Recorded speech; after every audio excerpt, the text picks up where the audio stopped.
नमस्कार दोस्तों, साथी संदेश लाइव में एक बार फिर से आपका स्वागत है। आज जिस विधा पर हम चर्चा करने जा रहे हैं उस विधा का नाम है साहित्य। जो साहित्य पढ़ता है, जो साहित्य लिखता है, उसे साहित्यकार कहा जाता है। और आज ये विधा कहीं ना कहीं विलुप्त तो होती नजर आ रही है। ऐसा कहना गलत नहीं होगा, क्योंकि आज की युवा पीढ़ी साहित्य पढ़ना ही नहीं चाहती, साहित्यकार बनना ही नहीं चाहती। अब इसे वक्त की मांग कह लें या उनका अपना फितूर कह लें, या घर में ऐसा माहौल ही नहीं होता कि साहित्य पढ़ने की इजाजत हो। आज जिस शख्स से हम आपको मिलवाने जा रहे हैं, ये एक प्रख्यात साहित्यकार के रूप में जाने जाते हैं।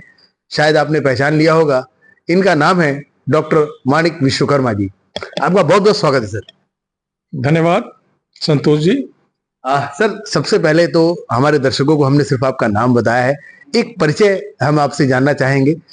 शिक्षा दीक्षा आपकी कहाँ से हुई, कैसे हुई, और कैसे आपने कहाँ कहाँ अपनी सेवाएं दी हैं, और कैसे साहित्य के क्षेत्र में आना हुआ? मुझे माणिक विश्वकर्मा नौरंग के नाम से जाना जाता है। मैं डोंगरगढ़ से बिलोंग करता हूँ, वहीं मेरा जन्म हुआ।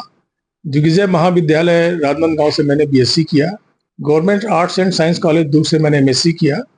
उसके बाद मैं कई नौकरियों में जा चुका हूँ, जैसे उसमें हायर सेकेंडरी स्कूल में लेक्चरर रहा मैं मौरूद में। उसके बाद भारत एल्यूमिनियम कंपनी लिमिटेड में मैं एनालिस्ट के तौर पर काम किया। उसके बाद एनटीपीसी में मैं वहाँ से उप महाप्रबंधक के पद पर 2015 में सेवानिवृत्त हुआ। मैं बस्तर में भी 1 साल अपनी सेवा दे चुका हूँ, 1978 में कोऑपरेटिव बैंक में मैनेजर के रूप में। सेवानिवृत्त होने के बाद 2015 से मैंने एनजीटी के तहत डिस्ट्रिक्ट इन्वायरमेंट एक्सपर्ट का दायित्व भी निभाया। उसके बाद 2019 से मैं आईटी कॉलेज कोरबा में ऑब्जर्वर के पद पर भी काम करता रहा। जहाँ तक मेरी साहित्यिक अभिरुचि का सवाल है, तो जब मैं दिग्विजय महाविद्यालय राजनांदगांव में बीएससी प्रथम वर्ष का छात्र था, तो मुझे हिंदी पढ़ाया करते थे डॉक्टर पद्मलाल पूर्णालाल बख्शी जी। और सर से ही प्रेरणा लेकर हम लोगों ने, हमारे कुछ साथी थे, तो लिखना शुरू किया। और वहीं से पहले तो मैं कविताएं लिखता था। कविता लिखने के बाद मैं गीत लिखा। गीत के बाद मैं गजलों की ओर मुड़ा और गजल लिखने लगा। फिर जैसा समय के साथ साथ मैं नवगीत, समकालीन गीत ये भी लिखता रहा। और मेरा एक स्तंभ भी चलता है अपनी संदेश में, जिसमें मैं हर रविवार को आपकी बात कॉलम के अंतर्गत लिखता हूँ। ये है। और बाकी तो सभी जैसे दोहा है, मुक्तक है, साहित्य की ऐसी कोई विधा नहीं है जिसमें मैं कलम नहीं चलाया हूँ। समीक्षाएं भी मैं करता हूँ और 100 से अधिक समीक्षाएं लिख चुका हूँ। मैं गिनती नहीं कर सकता कितनी समीक्षाएं मैं लिखा हूँ और किया हूँ, क्योंकि एक लंबा समय बीत चुका है साहित्य के क्षेत्र में। मैं कहूँ कि मैं 1978 से तो मैं कवि सम्मेलनों में जा रहा हूँ, और जहाँ तक परिचर्चा है, साहित्यिक जो कार्यक्रम होते हैं वहाँ भी जाता हूँ। तो अक्सर हम लोग जाते हैं तो साहित्यिक परिचर्चा भी करते हैं, समीक्षा भी करते हैं। तो ये बहुत सारा जितनी भी साहित्यिक गतिविधियों के अंतर्गत चीजें आती है वो सब हम लोग करते हैं। सर, आपने बताया है कि बहुत सारी विधाओं पर आपने लिखा है, लेकिन जैसा हमें जानकारी है, ये सारी विधाएं, गजल हो गया, गीत हो गया, दोहे हो गए, ये सब अलग अलग रस से प्रेरित होते हैं। तो गीत जब आप लिखते थे, अचानक गजलों की तरफ आप मुड़े, तो ये टर्निंग सर कैसे? अब मैं आपको थोड़ा सा बताऊं कि जैसे कविता है, तो कविता में ही कविता की परिभाषा सीमित होती है, निहित है। जैसे कल्पना, विचार और तात्विकता, 3 बातें हैं कविता में। क से कल्पना, वी से विचार और ता से तात्विकता। और कल्पना, विचार, तात्विकता का समन्वय कविता में दिखाई देता है। जहां तक गीतों की बात है, तो गीतों में 6 तत्व आवश्यक होते हैं: सुरसम सरसम चैवी सरागम मधुराक्षरम सालंकारम प्रमाणम च षड्विधम गीत लक्षणम। गीत सीमित समय का असीमित विस्तार होता है। गीत सत्यम शिवम सुंदरम की कल्पना को साकार करता है। समय बदलने के साथ साथ मनुष्य जो है वो समस्याओं से जूझने लगा, विधाएं बदलने लगी। तो पहले छायावाद गीत जो लिखे जाते थे, तो उसमें क्या था, प्रकृति के माध्यम से भावनाओं को व्यक्त किया जाता था। छंदों से परहेज करने वाले लोग कविता की ओर मुड़ गए, नई कविता लिखने लगे। अज्ञे के बाद 1942 तारीख के बाद नई कविताएं आ गई। 1958 में गीतांजलि नामक एक पुस्तक निकली थी, वहां से नवगीत की परंपरा शुरू हुई। और 79 से जनवादी गीत लिखना आरंभ हुआ, और 1990 के बाद समकालीन गीत लिखना शुरू। तो जो संघर्ष की बात करते हैं, हम आंदोलन की बात करते हैं, तो वो जनवादी गीत कहलाते हैं। और जो समय का जो समग्र मूल्यांकन होता है, यथार्थ जो हम स्थिति का वर्णन करते हैं, वो नवगीत हो गया। और कल्पना, सत्यम, सुंदरम, प्रकृति, ये सब की बातें करते हैं, वो गीत हो गया। तो समय के साथ साथ जैसे पहले हम लिखा करते थे, श्रृंगार लिखते थे, गीत लिखते थे, उसके बाद देखें कि समय जब देखेंगे परिस्थितियां जब प्रतिकूल होती तो उस समय श्रृंगार नहीं लिखा जाता, तो हमने भी नवगीत लिखना आरंभ किया। मैं 1980 में ही छत्तीसगढ़ी में नवगीत लिख चुका हूँ। छत्तीसगढ़ के माटी उपजे भैया सोना चांदी का, जियला छत्तीसगढ़िया मल्ला मिलते पैरा खांदेगा। ये सामयिक पीड़ा में उस जमाने में लिख चुका हूँ। एक म्यारू माटी पत्रिका निकलती थी पहले यहाँ से, उसमें हमारे गीत आते भी थे। तो समय के साथ साथ जो परिवर्तन होता गया उस हिसाब से विधाएं भी बदलती गई, और आप देखेंगे कि हर 35-40 साल के बाद विधाएं बदल जाती। पहले गीत इतिवृत्तात्मक लिखे जाते थे आदिकाल में। इतिवृत्तात्मक मतलब होता है किसी भी कहानी को छंदों में बांधकर अलंकारों से सजाकर उसे प्रस्तुत किया जाता था। उसके बाद वाचिक परंपरा के गीत हुए। वाचिक परंपरा मतलब एक पीढ़ी से दूसरे पीढ़ी तक मौखिक रूप से गीत जाने लगे। उसके बाद साहित्यिक गीतों का आगमन हुआ और गीत की विभिन्न विधाएं आ गई। तो ऐसी साहित्य की बहुत सी विधाएं आई। और गजल की बात है, गजल मैंने क्यों, तो गजल में क्या होता है कि हर शेर एक स्वतंत्र कविता, जैसे दोहे में सारी बातें 2 पंक्तियों में कही जाती है, तो गीतों में क्या होता है कि संबद्धता और संक्षिप्तता एक बुनियादी गुण होता है गीतों का। गीतों में हर पंक्ति एक दूसरे से संबंधित होती है, एक ही भाव होने चाहिए गीतों में। गजलों में हर शेर में अलग अलग भाव होते हैं। संक्षिप्तता और असंबद्धता गजलों की पहचान होती है। तो इसलिए गजलों में आज जो उर्दू गजलों से ज्यादा हिंदी गजलें लोकप्रिय होने के पीछे यही मुख्य कारण।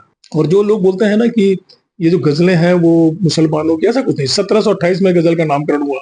एक उर्दू भाषा का जो है ना उसका नामकरण हुआ है 1728 में। 400 साल पुरानी है उर्दू की गजलें। सर, मैं इसी बात पे एक सवाल और मेरे जहन में आ रहा है। ऐसा कहा जाता है कि साहित्य के क्षेत्र में कि जो गजलें होती हैं, मैं ये नहीं कहूंगा कि वो मुस्लिम है या इस्लामिक है।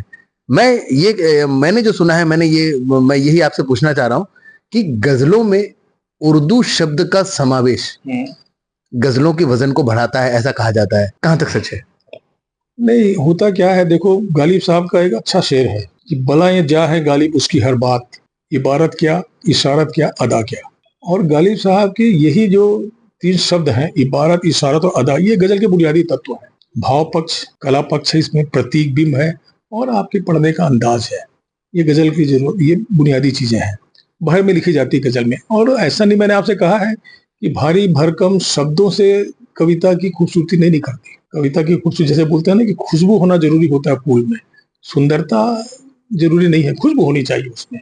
जैसे बोलते हैं कि खूबसूरत जैसे नारी है, खूब उसको अगर जेवर नहीं पहनाएंगे, तो मैं बस्तर में रह चुका हूँ, बस्तर में वो फूल पहना करती थी महिलाएं, वहां अलग सौंदर्य दिखता था। आजकल खूब अगर सौंदर्य उससे नहीं, खूब जेवर पहना दे तो बहुत सुंदर हो जाएंगे। तो उसी प्रकार इसमें होता है, शब्दों को भारी भरकम ठूस देने से कविताएं भारी हो जाती है। सहजता होनी चाहिए। जैसे मैं आपको 1-2 पंक्ति बनाता हूँ कि ना मैं मजहब हूँ ना मैं दंगा हूँ, पी के तर जाओगे मैं गंगा हूँ। 2 पंक्तियों में सारी बातें आती हैं। क्या करोगे मेरी गजल लेकर, पत्थरों के शहर में हल लेकर, सांस के टूटने की आस लिए लोग बैठे हैं गंगा जल लेकर। ये आज की नई गजलें हैं ये सब। तो आजकल जो गजलें लिखी जा रही है, तो आज सामयिक पीड़ा होनी चाहिए।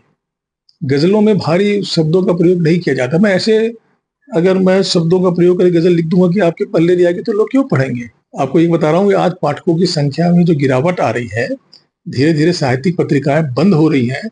साप्ताहिक हिंदुस्तान बंद हो गई पत्रिका, दिनमान पत्रिका बंद हो चुकी है ना, सारिका बंद हो चुकी है, सिलसिला चंदा मामा बच्चों की पत्रिका बंद हो चुकी है। ये सब क्यों बंद हो रही?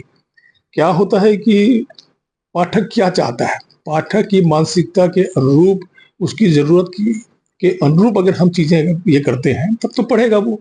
अगर हम बहुत ज्यादा अगर उसमें पांडित्य दिखाने का प्रयास करेंगे, कहा जाता है कि भाषा को इतना कठिन या बोझिल नहीं बनाना चाहिए, वो सहज और सरल हो ताकि सब पेशा। एक मेरे को विज्ञान वृद्ध बहुत अच्छे हिंदी गजलकार है, मेरे अच्छे मतलब मित्रों में से, उनकी 2 पंक्तियां मैं आपको जरूर मैं उल्लेख करता हूँ। तूने कितना कम देखा है, तूने कितना कम देखा, केवल अपना गम देखा है। कितनी सहज और सरल व्यक्ति है। तो गजलें या कविता ऐसी हो जो आसानी से आपके दिल से निकलती, दिल तक बात पहुंचनी चाहिए, रास्ते में कोई रुकावट नहीं होनी चाहिए।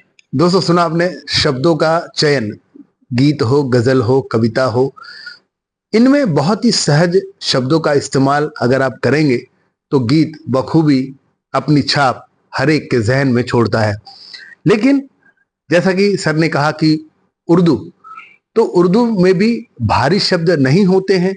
जो यूज करते हैं भारी शब्द, ये उनकी अपनी मानसिकता होती है। और इसमें भी सर का ये कहना है कि आम बोलचाल की भाषा में ही अगर साहित्य लिखा जाए, गीत लिखे जाए, गजल लिखे जाए, कविताएं लिखे जाए, तो वो अपना छाप जरूर छोड़ती हैं। सर, ये तो बात रही विधाओं की, लेकिन आज का युवा वर्ग, मैं अगर उनकी बात कहूं, बहुत कम ऐसे युवा है जो इस फील्ड में आ रहे हैं, इस विधा को सीख रहे हैं। लेकिन उनके जो इस विधा में जो वो शब्द इस्तेमाल करते हैं, उनके तर्कश में वो शब्द बाण नहीं देखे जा रहे हैं जो पहले देखे जाते थे, जो शब्द बाण सीधे घात करते थे हृदय पे या मन पर। तो क्या कमी मानते हैं आप? दो पंक्तियां मुझे याद आ रही हैं कि तू कहता कागज की लेखी, मैं कहता आखन की देखी। कबीरदास जी ने कहा है कि मैं वो लिखता हूं जो देखता हूं, जो अनुभव करता हूं। आज युवा पीढ़ी क्या है, प्रसिद्धि के पीछे भाग रही है, सम्मान के पीछे भाग रही है। आप देखेंगे कि आज व्हाट्सएपिया कवियों की भीड़ लगी हुई है, फेसबुकिया कवियों की भीड़ लगी हुई। फेसबुक में आप उठाइए, जहां पत्थर मारेंगे कवि दिखाई देगा आपको। आज इतने, मैं दुकान की संज्ञा दूंगा, इतनी दुकानें खुल गई है साहित्य की जो सम्मान बेच रहे हैं, डॉक्टरेट की उपाधि बेच रहे हैं वो लोग। तो 30-30 हजार, 35-35 हजार खर्चा करके लोग दूर जाते हैं, कोई मलेशिया जा रहा है, कोई कहीं जा रहा है, एक सम्मान लेकर चला आ रहा है कविता के नाम पे किसी को। तो होता क्या है कि जैसे एक छोटे बच्चे को ट्रेन जोड़ना हम सिखा देते हैं, ठीक है, एक छोटे बच्चे के सामने, 3 साल 4 साल के बच्चे के सामने नकली ट्रेन लाके देते हैं, सब डिब्बे को जोड़ देता है और ताली बजा खुश होता है कि मैंने ट्रेन बना दिया। शब्दों को जोड़ने से कविता नहीं बनती है। आज बहुत सारे लोग दुकान चला रहे, छंद सिखाने की दुकानें, कविता सिखाई नहीं जाती। कविता अंतर मन से पैदा होती, कविता लिखवाई नहीं जाती, लिखी जाती है कविता। तो आजकल जबरदस्ती कविता लिखने जो बैठे हैं, रोज 4-4, 5-5 कविता थोड़ी लिखी जाती। आज हम लोग इतने पुराने हो गए, हम चाह कर अगर लिखना चाहेंगे तो नहीं लिख सकते। जब मन में भाव उत्पन्न होंगे तभी आप लिख सकते हैं, ऐसे कविता नहीं बनती। तो आज लोग यहाँ रातों रात प्रसिद्धि पाना चाहते हैं, और कविता या वांग्मय कहेंगे, वो कोई प्रसिद्धि का साधन नहीं है। जो घर फूके आप लोग चले हमारे साथ, ये तो आपका बोलते हैं ना कि मैं एक दो पंक्ति आपको डॉक्टर शिवमंगल सिंह सुमन जी की यहाँ पर जरूर बताना चाहूंगा कि जब मेरी पहली पुस्तक का उज्जैन में विमोचन हुआ था, तेरे शहर में, जो एक ही रद्दी में लिखी गई पुस्तक है देश की, तो उस पुस्तक के विमोचन के समय उन्होंने मेरी पुस्तक में लिखा था कि जो कुछ समेटते हो वो तो सपना है, जो कुछ लुटा रहा है वही अपना है। और ये लाख टके की बात है कि साहित्य देता है, लुटाता है, पाता नहीं है कभी साहित्य, आपको खोना पड़ता है उसमें। और अगर मैं लिख रहा हूं तो मैं किसी अपेक्षा से नहीं लिख रहा हूं कि मुझको इसके बदले में सम्मान मिलेगा, या मैंने कभी मुझसे कहा था उन्होंने, मैं आज तक उसको गांठ बांध कर रखा हूं कि मैं कभी अपने आप को पैसे से नहीं तोलता। मेरे से जो लोग आकर पैसे की बात करते हैं, मैं नहीं जाता वहां, क्योंकि मैं विज्ञान का छात्र हूँ, मैं साहित्य की सेवा कर रहा हूँ, अनुभव से, अध्ययन से जो भी काम कर रहा हूँ, जो भी मेरे पास आते हैं, जितना मैं जानता हूँ उनको सिखाने का प्रयास करता हूँ। मुझको चरण बंदन कराने का कोई शौक नहीं है, ना मैं चरण बंदन पसंद करता हूँ। अगर कोई प्रतिभाशाली है तो उसका सम्मान होना चाहिए, उसको अगर कोई मार्ग देखना चाहता है उसको मार्ग दिखाना चाहिए, ये परंपरा होनी चाहिए। सर, साहित्य की सेवा लगातार 4 दशकों से आप कर रहे हैं और अभी भी करते आ रहे हैं। आपने एक संस्था भी बनाई है, उस संस्था के बारे में जानना चाहेंगे। मैं 1981 में जब कोरबा में था तो संकेत साहित्य समिति का गठन किया था। उस समय मेरी उम्र 26 साल की थी। तो वहां बालको प्रबंध तंत्र चाहता था कि कोई ऐसा व्यक्ति संस्था बनाए जो निष्पक्ष हो। तो मैं कम उम्र का जरूर था, लेकिन मेरे अंदर उस समय से बहुत रुझान था साहित्य के प्रति, क्योंकि मेरे अंदर जो बीजारोपण हुआ था वो डॉक्टर पद्मलाल कुणाल बख्शी जैसे शख्सियत के साथ बैठने के चलते हुआ था। तो मेरे मन में एक अच्छी भावना थी, तो मैंने वहां संकेत साहित्य समिति गठन किया। उस समय खुद युवा था। धीरे धीरे मैंने देखा कि लिखने वाले तो कई हैं, लेकिन उनको समझाने वाला कोई नहीं है। तो हमने क्या किया कि जो भी हम लोग, जो हमने ग्रहण किया है ज्ञान, तो हमने जितने नए लोग आते थे उनको बताते थे कि छंद कैसे लिखना है, गीत कैसे लिखना है, गजल कैसे लिखना। मैंने कई कार्यशालाओं का संचालन भी किया हूँ। बिलासपुर में कार्यशाला ले चुका हूँ गजलों की, कोरबा में ले चुका हूँ छंदों की। यहाँ तक आपको एक बात और बताऊं, मैंने एक नए छंद का निर्माण भी किया है। आपने सुना होगा कि गजलों को लेकर उर्दू वालों में, हिंदी वालों में बड़ी टसल हुई। वो दुष्यंत कुमारी गजलों को खारिज कर दिया जाता है कि बेबहार है करके, आपने सुना होगा। तो हिंदी गजलों का मिजाज और उर्दू गजलों का मिजाज जो है अलग अलग होता है। हिंदी गजलें गीतों के बहुत करीब हैं, और जैसे हम कहेंगे कि हिंदी तुकान कविता की शुरुआत 690 में हुई थी, सिद्ध सरापा ने किया था। जही वन पवन न सच रही रवि शशि नाही उवेश, तही बट चित विश्राम करूं करी सरहे करी उवेश करके। ये एक ऐसा दोहा है जहां तुकान परंपरा की शुरुआत हुई, सिद्ध सरापा ने की थी। तो वहां से कुछ लोग बोलते हैं कबीरदास ने पहली गजल लिखा, कुछ लोगों ने कहा है कि अमीर खुसरो ने लिखा। पहली हिंदी गजल कि अरज जो इसका बूझेगा मुंह देखेगा तो सूझेगा। तो अलग अलग कई मत है इसमें। कुछ लोग बोलते हैं कि चंद बरदाई पहले कवि, तो बहुत सारे विवाद हैं, अभी मतलब कोई कह नहीं सकता। लेकिन क्या है कि हिंदी गजलों की अपनी परंपरा है। तो हम लोगों ने, मैंने छंद जो बनाया हिंदकी के नाम से, तो उस पर मतलब शोध में भी इसका उल्लेख है इसमें। तो हिंदकी के नाम है मतलब हिंदुस्तान की गजल करके। उसमें हमने 3 भागों में हिंदी गजलों को भाग किया है, युक्तिका, मुक्तिका और उक्तिका। युक्तिका का मतलब है मात्रा भार युक्त, जिसमें मात्राओं का पूरा निर्वहन किया जाए। और मुक्तिका मतलब होता है 1-2 मात्रा का अंतर आ सकता है उसमें, लेकिन गे होना चाहिए। और उक्तिका मतलब उसमें कोई मात्रा का बंधन नहीं, केवल आपका कथन उसमें रहेगा, कथ्य उसमें होना चाहिए। तो ये मैंने बाकायदा, और देश के कई गजल मैंने एक निकाला भी है हिंदी के नाम से, एक संग्रह का प्रकाशन करवाया हूं, जिसे देश के चुनिंदा हिंदी गजलकार। तो हम, यानी मैं ये जो किया हूँ, काफी लोगों का मुझे आशीर्वाद मिला देश भर में कि आपने एक अच्छी परंपरा की शुरुआत की है। और विधा बना तो हम देते हैं, उस मान्यता मिलते मिलते काफी लंबा समय हो जाता, ले लेता है उसमें, है ना। सर, आपने कहा कि आपने एक छंद विधा है उसको इंट्रोड्यूस किया है, 2 लाइन जानना चाहेंगे किस तरह की है? हिंदी की, जैसे मैं गजल लिखता हूँ तो उसमें बहर, उर्दू गजलों में बहर का ध्यान रखा जाता है, बताया ना, मात्रिक जैसे होता है। तो उसमें जैसे मैं कहूँ आपको हिंदगी के बारे में कि पेड़ों से जीवन है तुम उसे ना काटना, बांट सको तो घर घर हरियाली बांटना। ये हिंदगी का एक वो है स्वरूप, इसे हम युक्ति का कह सकते हैं। इस प्रकार अगर इसमें 1-2 मात्रा का अंतर आएगा तो ये वो हो जाना है मुक्ति का। मुक्त, जैसे चंद्रसेन विराट ने मुक्ति का कहा, उसको नीरज ने कहा था गीति का कहा था, अदम गोडवी ने अलग कहा था। तो हमने सारे जितने गजलकार थे उनको समेटते हुए एक विधा का रूप दे दिया उसको। क्या बात है, एक नई विधा हिंद की, बहुत ही शानदार विधा है। आपने 2 लाइन सुना भी। सर, एक मेरे ध्यान में एक सवाल आ रहा है इस विधा को लेकर के। गीत, कविता और गजल विशेष तौर पर, कई बार तो दोहे भी ऐसे देखे गए हैं, इसमें अगर संगीत का समावेश कर दिया जाए तो इनकी खूबसूरती भी बढ़ जाती है, और ये किसी के भी हृदय को, मन को चोट भी देते हैं और उस पर अपना असर भी डालते हैं। तो मैं आपसे ये जानना चाहूंगा कि संगीत जो हमने इसमें इस्तेमाल किया, ये कब से शुरू हुआ संगीत का इस्तेमाल करना? इसका थोड़ा सा प्रश्न छोटा है लेकिन इसका उत्तर बहुत लंबा है, तो मैं आपको थोड़ा सा इसको विश्लेषित करके बताता हूँ। गीत वही है जो गाया जा सके, उसमें गीतात्मकता होनी चाहिए, संगीतात्मकता होनी चाहिए, संक्षिप्तता होनी चाहिए, रागमयता होनी चाहिए। तो गीतों के तो ये गुण होते हैं। और कहा गया है कि देवी प्रसाद उपाध्याय ने कहा है कि पहला जो काव्य माना गया है ऋग्वेद को। ऋग्वेद में जो 10 खंड है उसमें 1028 सूक्त है और हर सूक्त में 10 ऋचाएं हैं। 1,53,972 शब्द हैं उसमें। तो वो पहला ऐसा गीत काव्य है जिसमें गे है वो सब। तो गीत, अगर वो गे नहीं है तो गीत नहीं माना जाता उसकी, ये प्रथम बुनियादी जरूरत है उसकी।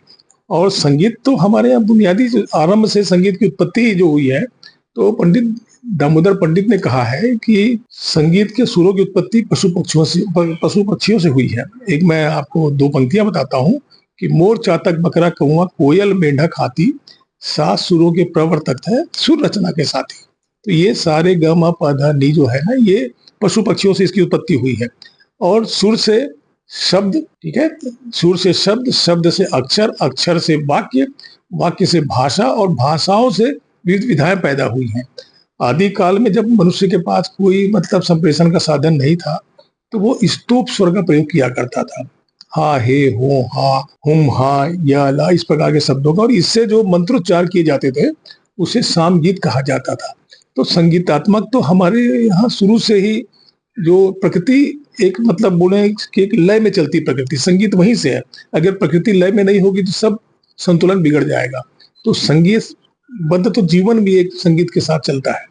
अगर जीवन से संगीत को हटा दिया जाए तो जीवन नीरस हो जाएगा। तो संगीत बुनियादी जरूरत है और संगीत के बगैर तो साहित्य हो ही नहीं सकता, ये कह सकते। सर का साफ कहना है कि संगीत के बगैर साहित्य अधूरा है। और हमने भी ये चीज देखा है कि गीत हो, गजल हो, कविताएं हो, अगर उसमें संगीत का साथ मिल जाए तो जरूर बिल्कुल ही खूबसूरत हो जाती है। विश्वकर्मा जी, रचनाकार होने के नाते अगर हम रचनाओं की बात करें, अब तक आप हर विधा में लिखते हैं, अब तक कितनी रचनाएं आपने लिखी हैं और ऐसी कौन सी रचनाएं हैं जिन्हें पुरस्कृत किया गया है? मैंने बहुत ज्यादा तो नहीं लिखा, जैसे मैंने आपसे कहा मैं कम लिखने पे विश्वास करता हूँ। तो मेरी 15 पुस्तकें प्रकाशित हो चुकी हैं अब तक। उसमें गजल संग्रह है, गीत संग्रह है, नवगीत संग्रह है, दोहा, मुक्तक है और बाल कविता संग्रह भी एक है। तो ये विधाएं है मेरी, और 5 पुस्तकों का मैंने संपादन किया है। और देश की ऐसी जितनी भी प्रमुख पत्रिकाएं हैं उसमें मैं 1975-76 से छप रहा हूँ, और ये मैंने सिलसिला अब तक जारी रखा है। आज भी महीने में कम से कम मेरी रचनाएं आप 4-5 जगह नहीं छपेगी तो ये कह सकते हैं कि छपती ही रहती है। प्रेम है लोगों का, मैं भेजते रहता हूँ, छापते रहता हूँ। सर, इनाम जो पुरस्कार आपको प्राप्त हुए उसके बारे में जानना चाहेंगे कुछ? एक दो ऐसे पुरस्कार जो बिल्कुल अहम है और मुख्य है। मुझको डॉक्टर रमन सिंह जब मुख्यमंत्री थे तो कबीर साहित्य रत्न से उन्होंने सम्मानित किया था। प्रदेश के शिक्षा मंत्री के हाथों, गृह मंत्री के हाथों, संस्कृति मंत्री के हाथों मैं सम्मानित हो चुका हूँ। बहुत से सम्मान है। मानद उपाधि भी मुझे प्राप्त हो चुकी है, क्योंकि मैं विज्ञान का छात्र हूँ। मैं चाहकर भी हिंदी में मैं डॉक्टरेट नहीं कर सकता, वरना मैं अब तक कर लिया होता। तो मानद उपाधि मेरे पास प्राप्त है, तो ये है। और सम्मान को मैं बहुत ज्यादा मैंने नहीं देता हूँ। मैं जैसे आपसे कहा हूँ, आप कवि की पहचान उसकी रचना होती है, ये सब सम्मान नहीं। वो तो हम लोग क्योंकि अब इस उसमें कविता से जुड़े इसलिए सम्मान जो एकत्रित है मेरे पास, जो सम्मान मिले मैं रखूंगा कहाँ। तो भावनाओं का सवाल होता है। सम्मान तो उसको मैं भी सजा के रखा हूँ अपने कमरे में, लेकिन सम्मान से कविता का कोई मूल्यांकन नहीं होता। आपकी कविता ही आपकी पहचान है। सर, अब आते हैं हम थोड़ा सा अपने देश और प्रदेश पर। अपने देश और प्रदेश ये दोनों ही सरकारें जो हैं वो साहित्य पर काम कर रही हैं, आयोग भी बना रखे हैं इन्होंने, लेकिन उनके जो कार्य चल रहे हैं उन कार्यों को आप किस रूप में देखते हैं, क्या कहना चाहेंगे? सभी संस्थाएं अपने अपने लेवल में काम कर रही, किसी को मैं पूरी तरह खारिज नहीं कर सकता। लेकिन एक बात जरूर मैं कहना चाहूंगा कि आज पुस्तकें आम आदमी की पहुंच से दूर होती जा रही हैं। इसलिए दूर हो रही है कि कीमत बहुत बढ़ गई है, बहुत महंगी हो गई है पुस्तकें। एक गरीब आदमी चाहे कि मैं पुस्तक पढ़ लूं तो वो पढ़ नहीं पाएगा आज। एक गरीब का बच्चा अगर वो चाहे कि मैं विज्ञान प्रगति या ये सब पुस्तकें मुझको उपलब्ध हो तो नहीं खरीद पाएगा वो। तो मैं ये चाहता हूं कि अच्छी पुस्तकों की सस्ती वितरण प्रणाली देश में लागू होना चाहिए। क्योंकि सरकार जब करोड़ों अरबों रुपए जब खर्चा करती है तो कम से कम ज्ञान के प्रचार प्रसार के लिए कुछ ऐसी प्रणाली बननी चाहिए देश में कि आसानी से पुस्तकें, अच्छी पुस्तकें जो जिनको जरूरत है उनको उपलब्ध हो सके। तभी तो उस वहां तक पहुंच पाएगा ना ज्ञान जो है, नहीं तो कैसे उपलब्ध हो पाएगा। और जहां तक ये है कि सरकार की अपनी सीमाएं होती है, जितनी हम अपेक्षा करते हैं वो अपेक्षा के अनुरूप तो पूरा मतलब पूरी सरकार की जो नीतियां नहीं उतर पाती। हरदम जैसे बोलते हैं ना, कंटिन्यूअल इंप्रूवमेंट बोला जाता है, हरदम सुधार की आवश्यकता रहती है, वो किसी भी क्षेत्र में हो जीवन के। और होना ये चाहिए कि जो जानकार लोग हैं अगर वो किसी संस्था समिति में संबंधित विषय के लोग हों तो ज्यादा बेहतर होगा। अगर जो विषय से संबंधित नहीं है और उस संस्था को लीड करता है तो वो उससे फिर उसको उसे काम करने में परेशानी आती है, क्योंकि उसको दूसरे पर निर्भर होना पड़ता है। और दूसरे पर जब कोई निर्भर होता है तो वो दूसरा व्यक्ति जो होता है अपने ढंग से उसको मोटिवेट करता है और गति देते जाता है, तो वो उसमें फिर वो गति नहीं आ पाती। ये विडंबना ही है। हमने और आपने देखा है कि राज्य सरकार हो या केंद्र सरकार हो, वो विधायक, वो जो मंत्री पद होते हैं उन लोगों को दिए जाए जिन्हें उनके बारे में पता हो। और सर का भी यही कहना है कि जिन्हें जिस बारे में ज्ञान हो उन्हें उसी क्षेत्र में मुखिया बना देना चाहिए ताकि उस क्षेत्र का विकास हो सके। सर, एक खबर हमारे पास और है आपके बारे में। हमने ये सुना है कि आपकी जो रचनाएं हैं, और खुद आप रचनाकार हैं, आपके ऊपर कुछ शोध भी हुए हैं और शोध चल भी रहे हैं, उसके बारे में थोड़ा प्रकाश डालेंगे? लंबे समय से मेरी रचनाओं का उल्लेख शोध ग्रंथों में होता रहा है। उसमें एक है उत्तराखंड की भारती नौटियाल, उन्होंने अपने शोध ग्रंथ मेरे नवगीत को लिया है। जगदलपुर से शोध किया है शैलेंद्र साहू ने, उसने पूरा एक चैप्टर मेरे नवगीत पर, छत्तीसगढ़ के प्रमुख नवगीतकार पर एक चैप्टर मेरे नवगीतों पे डाला है। और अभी हाल ही में संगीता शर्मा है, उसने मेरे कृतित्व पर डॉक्टर माणिक विश्वकर्मा का रचना संसार एक अनुशीलन, इस विषय पर उसने शोध किया। उसको भी 1 महीना पहले डॉक्टर की उपाधि मिली। और एक लड़का है विवेक चौहान, माणिक विश्वकर्मा नौरंग का काव्य वैशिष्ट पर वो पीएचडी कर रहा है। और 3 लोग मेरे से संपर्क में हैं कि हम आपकी रचनाओं पर काम करना चाहते हैं सर। उनको मैंने पुस्तकें उपलब्ध करा दी हैं। वो समय लेता है, 3-4 साल का समय तो लगता ही है। चल रहा है, लोग अपना कर रहे हैं, अध्ययन कर रहे हैं, ये है। सर, आज जो साहित्य की विधा है, जैसा कि हमने आपसे पूछा भी था कि युवाओं का रुझान कम हो रहा है, तो इसको और आगे बढ़ाने के लिए, इस क्षेत्र में क्रांति लाने के लिए केंद्र सरकार हो या राज्य सरकार हो, किस तरह के कार्य करने चाहिए कि ये क्षेत्र भी फिर से पुनः स्थापित हो सके? सबसे पहली बात तो ये है कि केंद्र सरकार या राज्य सरकार को चाहिए कि जितनी भी ऐसी संस्थाएं हैं जो कई नामों से अलंकरण और पुरस्कार बांटा करती है, नए लोगों का शोषण करती है, उस पर तुरंत बैन लगा देना चाहिए। ये दुनिया भर के जो साहित्य भूषण, साहित्य रत्न जो अनऑथराइज जो बांटे जा रहे हैं, इससे क्या होता है कि नया लिखने वाला दिग्भ्रमित होता है। वो सोचता है कि मैं सम्मान पा लिया, मैं बहुत बड़ा कवि हो गया। सरकार को चाहिए कि कुछ इस प्रकार की व्यवस्था करे, या तो किसी अच्छी संस्था को वो अनुदान दें अपनी देख रेख में, ताकि वो संस्था उनको सहयोग प्रदान करे और नए लोगों के लिए कार्यशाला का आयोजन करें, उन्हें मतलब जैसे बोलते परिचर्चा का आयोजन करें, ताकि नए लोगों को कुछ अच्छा साहित्य उपलब्ध हो सके उनके माध्यम से, और कुछ अच्छा मतलब ज्ञान प्राप्त हो सके। दूसरी बात मैं और यहाँ एक कहूंगा कि महानगरों में बड़े बड़े दलाल, मैं इसलिए प्रयोग कर रहा हूँ ब्रोकर का काम, क्योंकि वो क्या है कि सेतु का काम करते हैं विदेश और देश के लोगों के बीच में। नए लोगों को वो प्रलोभन देते हैं कि तुम हमारे साथ चलो विदेशों में, लाख लाख रुपए, 1.5 लाख रुपए खर्चा करवा कर जाते हैं। जिसको कोई गांव का आदमी, अपने मोहल्ले का आदमी नहीं जानता, वो विदेश में जाकर एक सर्टिफिकेट लेकर आता है कि बेस्ट सिटीजन आप मलेशिया, या कभी आप मलेशिया और ठिकाना फलाना का, इसका कोई मतलब नहीं होता है। तो इस प्रकार के जो पुरस्कारों को औचित्य जहाँ नहीं होता है, इनको बैन करना चाहिए सरकार को। ऐसे अगर कोई कम से कम कुछ रजिस्ट्रेशन सरकार से मिलकर कुछ लोग रजिस्ट्रेशन प्राप्त कर लिए हैं और उसका दुरुपयोग कर रहे हैं। आप फेसबुक पर जाएंगे तो पुरस्कार के दुनिया भर के विज्ञापन आते हैं आजकल। तो जब तक जैसे बोले कि बाजार में अगर नशा बंद करना है तो बाजार में नशे का जो सामान बिकता है उसे बंद करना पड़ेगा ना। तो ये तो अगर जब तक वो दुकानें खुली रहेगी मान लो, तब तक तो अपन उसको रोक नहीं सकते। तो ये नए लोगों को बचाने का ये भी एक तरीका है। और जितने भी जैसे साहित्यिक संस्थाएं होती है या मंत्रालय जो होता है, उसका काम केवल मोटी मोटी पुस्तकें छापना नहीं होता है। सरकार का एक बड़ा अमाउंट उसमें खर्चा होता है। गुणवत्ता का ध्यान रखना चाहिए, वही पुस्तकें छापी जाए जो वाकई जो जिसमें रचनाएं कालजयी हों और जो इसका लाभ हो सके। साहित्य में हित चिंतन समष्टिगत होता है, लोक कल्याण की भावना पर आधारित होता है। जयशंकर प्रसाद जी ने कहा है, साहित्य जीवन की संकल्पनात्मक अभिव्यक्ति होता है, लफाजी साहित्य नहीं होता है। प्यारेलाल गुप्त बहुत बड़े साहित्यकार हुए हैं रतनपुर साइड के, उन्होंने कहा है कि साहित्य में प्रवाह अखंडित होता है, अव्याहत होता है, युग विशेष की छाप उसके हृदय स्तर पर छप जाती है। तो आप जो लिखते हैं वो दिखना चाहिए आपके साहित्य में। आप ये नहीं कि मैं बैठा हूँ बेर के पेड़ में और लिख रहा हूँ मैं कश्मीरी बगीचे के बारे में, वो नहीं। आपके इसलिए कहा जाए साहित्य अपने समय का दस्तावेज होता है। मैं क्या लिख रहा हूँ, मेरे साहित्य को पढ़कर समझ जाएगा कोई भी कि नौरंग जी उस समय किन परिस्थितियों को देख रहे थे, किन परिस्थितियों को भोग रहे थे और वो समय क्या चल रहा था। तो ये होता है साहित्य। तो साहित्य जब तक अगर समग्र मूल्यांकन अपने समय का नहीं करेगा, आज छायावादी गीत क्यों नहीं लिखे जा रहे हैं? क्योंकि समय बदल गया है। आज जो समय चल रहा है एक सामयिक तेवर का समय चल रहा है। आज आप इतनी पीड़ाएं हैं, एक देखा जाए तो देश में कोई आदमी खुश नहीं है, कि सब व्यक्ति को कोई ना कोई संतरास है मन में, कोई ना कोई पीड़ा है उनके अंदर। तो समग्र मूल्यांकन से जो बोलते ना, युग बोध की संकल्पना को साकार करना चाहिए साहित्य को, समकालीन परिदृश्य को उजागर करना चाहिए साहित्य को, व्यष्टि और समष्टि के बीच की खाई को पाटना चाहिए साहित्य। एक अलग खड़ा हुआ आदमी है और एक महल में रहने वाले आदमी के बीच की जो दूरी होती है, अगर उसको साहित्य नहीं भरता है तो क्या फायदा साहित्य का। तो ये सब साहित्य की जो जिम्मेदारी जो बता रहा हूं मैं आपको, तो साहित्य ये है, साहित्य से भाव साहित्य, बहुत कहा गया साहित्य के बारे में। तो साहित्य जब ऐसा नहीं रचा जाएगा, और ये कौन करेगा?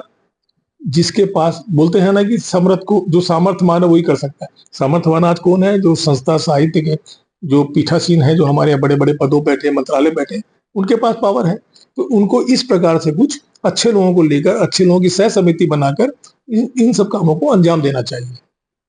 सर, अगर मैं गलत नहीं हूं तो एक शब्द में मैं आपसे पूछ रहा हूं, आपके कहने का सिर्फ एक मतलब निकल रहा है कि जो ये विधा है, गीत गजल कव्वाली या जो भी साहित्य है, ये आज कल्पना पर आधारित हो गई है, काल्पनिक हो गई है, वास्तविक नहीं रही। वास्तविकता पर आधारित होनी चाहिए हर चीज। कल्पना नहीं, वास्तविकता होनी चाहिए। साहित्य में जब तक यथार्थवादी दृष्टिकोण नहीं आएगा, आप जो देख रहे हैं वो लिखिए, यथार्थ लिखिए। मैंने कबीर का सबसे पहले आपसे कहा था, तुम लिखते कागज की देखी, तुम कागज में जो देख रहे हो वो लिख रहे हो, मैं तो आंखों में जो देख रहा हूँ वो लिख रहा हूँ। कबीर को उनके युग में कभी सम्मानित नहीं किया लोगों ने, सम्मान उनको प्राप्त नहीं हुआ कभी। देखिए, मैं एक और बात कहता हूँ कि आप कितना लिखते हैं ये मायने नहीं रखता है, आप क्या लिखते हैं मायने रखता है। तुलसीदास जी ने केवल 12 ग्रंथ लिखा है, मिर्जा गालिब ने केवल 78 गजलें लिखी हैं, दुष्यंत कुमार ने केवल 52 गजलें लिखी हैं। तो ये इतने में ही ये लोग शिरोमणि हो गए। आज सुनने में आश्चर्य होता है कि फलाने ने 150-400 पुस्तकें लिख लिया, फलाना कर दिया, बड़ा आश्चर्य होता है। बोलते हैं कि नकली घी की मिठाइयां खाने से बेहतर शुद्ध घी का प्रसाद बांटा जाए। आपको नकली घी की मैं अगर 4-5 केजी मिठाई दे दूं, कोई फायदा नहीं। मैं प्रसाद एक चम्मच दूध शुद्ध घी का, तो आपका मन तृप्त हो जाएगा। तो ये आपका दृष्टिकोण होना चाहिए साहित्य में कि आप जो दे रहे हैं वो वाकई स्वीकार करने योग्य हो। दोस्तों, साफ कहना है, कम हो मगर बात में दम हो। सर, एक बात जग जाहिर है, दुनिया जानती है कि कोई व्यक्ति अगर सफल होता है, उसके पीछे कई शक्तियां कार्य करती हैं, खास तौर पर परिवार। मैं परिवार के बारे में थोड़ी सी जानकारी चाहूंगा, कौन कौन है परिवार में, और आपकी इस विधा को निखारने में, संवारने में किस तरह से मदद मिली है हमसे। मेरे परिवार में मेरी पत्नी है श्रीमती पुण्य विश्वकर्मा, मेरे 2 बेटे हैं, मयंक, मृगांक, और बेटी है मेघा। तो बेटी दामाद नीदरलैंड में है इन दिनों, और बेटा बहू पूना में है। बड़ा बेटा मेरे साथ रहता है। और ये इसमें कोई संदेह नहीं कि आप अगर जो भी समय लिखने में या पढ़ने में या बाहर जाने में लगाते हैं, अगर परिवार का सपोर्ट ना मिले तो वो असंभव है आज के परिवेश में। तो निश्चित रूप से मेरी पत्नी का बहुत बड़ा योगदान है मेरे लेखन में या मेरे चिंतन मनन में। कभी मुझको घर में कोई परेशानी होती नहीं, चाहे मैं जहाँ जाऊँ, जहाँ से आऊँ। लेट भी आता हूँ मैं कई बार, अभी तो खैर उम्र होने के बाद मैं थोड़ा ज़्यादा नहीं जाता। जब मैं युवा था तो 3-3 बजे रात, 2-2 बजे रात तक लौटता था मैं। तो ये तो परिवार का समर्पण होता ही है। और कला के क्षेत्र में अगर परिवार का समर्पण ना हुआ तो कलाकार आगे कुछ कर नहीं सकता है इसमें, या तो फिर संबंध विच्छेद हो जाएगा। बहुत से कलाकार आप देखे होंगे अकेले हो गए, तो ये भी होता है।